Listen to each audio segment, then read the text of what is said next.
High school 10th के पद में रानी में जानी अजानी वहाँ, ये वाला इंपॉर्टेंट पैराग्राफ है। उसके ये वाला थोड़ा पैराग्राफ इंपॉर्टेंट है। कौन सा क्या, हाँ ये मोर पखा से ऊपर राखियो, ये इंपॉर्टेंट है। तो ये कुछ पैराग्राफ जो है स्वदेश प्रेम का, ये पैराग्राफ जो है सच्चा प्रेम वही है, तो ये पैराग्राफ इंपॉर्टेंट है। सच्चा प्रेम वही है जिसकी, ये पैराग्राफ इंपॉर्टेंट है।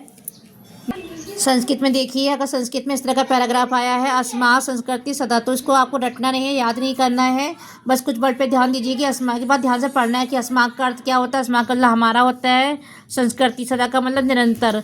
तो इस तरह से आपको एक बार ध्यान संस्कृत की लाइन दिखनी है, फिर एक बार हिंदी की लाइन दिखनी है, एक बार संस्कृत की लाइन दिखनी है, एक बार हिंदी की लाइन दिखनी है। इस तरीके से आपको पढ़ना है, और जिसमें ज़्यादा संधि हुई है वो ज़्यादा इंपॉर्टेंट है। इस तरह से देखिए निबंधों में प्रदूषण इंपॉर्टेंट है, प्रदूषण है, पर्यावरण है, और विज्ञान के ऊपर है, भ्रष्टाचार के ऊपर है, नारी की शिक्षा है, खेल है, राष्ट्रीय एकता है, ये इम्पोर्टेंट है।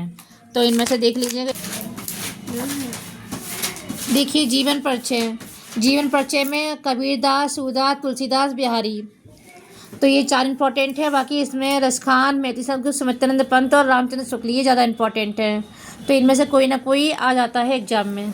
देखिए निबंधों में विज्ञान पर कोई निबंध, विज्ञान के ऊपर निबंध आता है, पर्यावरण प्रदूषण पर, आतंकवाद पर, खेल पर, नारी शिक्षा पर, स्त्रियों की शिक्षा पर, राष्ट्रीय एकता, बेरोजगारी, ये हाई स्कूल और इंटर दोनों के लिए इम्पॉर्टेंट है।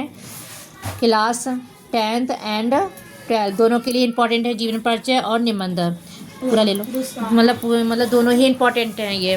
तो ये काव्य के हैं 4 इम्पॉर्टेंट, ये गद्य के हैं, और बाकी ये निबंध हैं, ये इम्पॉर्टेंट है।